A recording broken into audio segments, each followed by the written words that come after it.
বিশ্ব রাজনীতিতে নতুন করে উত্তেজনা ছড়াচ্ছে সমুদ্রপথের দখল ও নিয়ন্ত্রণের প্রশ্ন। ইরানকে কোণঠাসা করতে এবার শুধু মধ্যপ্রাচ্যেই সীমাবদ্ধ থাকছে না যুক্তরাষ্ট্র, আন্তর্জাতিক জলসীমাতেও সরাসরি অভিযান চালানোর প্রস্তুতি নিচ্ছে তারা। দি ওয়াল স্ট্রিট জার্নালের এক প্রতিবেদনে উঠে এসেছে এসব তথ্য।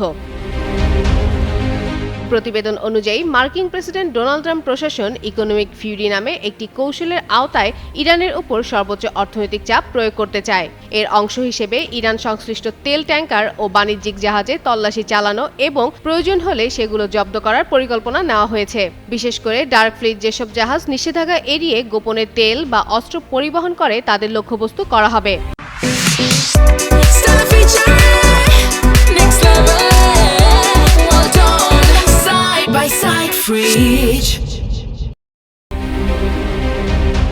এদিকে হরমুজ প্রণালী এলাকায় উত্তেজনা বেড়েছে। ইরান সম্প্রতি সেখানে নিজেদের নিয়ন্ত্রণ জোরদার করেছে এবং কয়েকটি জাহাজে হামলার ঘটনাও ঘটেছে। এই প্রেক্ষাপটে পেন্টাগন দ্রুত পদক্ষেপ নেওয়ার সিদ্ধান্ত নিয়েছে বলে প্রতিবেদনে উল্লেখ করা হয়।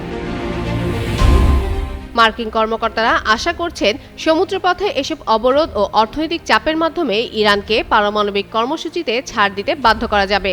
ইতিমধ্যে ইরানি বন্দর ছাড়ার সময় বেশ কয়েকটি জাহাজকে ফিরে যেতে বাধ্য করেছে মার্কিন নৌবাহিনী।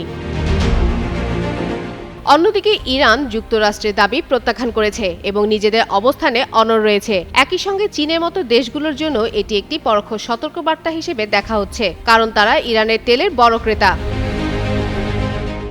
বলা যায় সব মিলিয়ে পরিস্থিতি ক্রমেই জটিল হয়ে উঠেছে।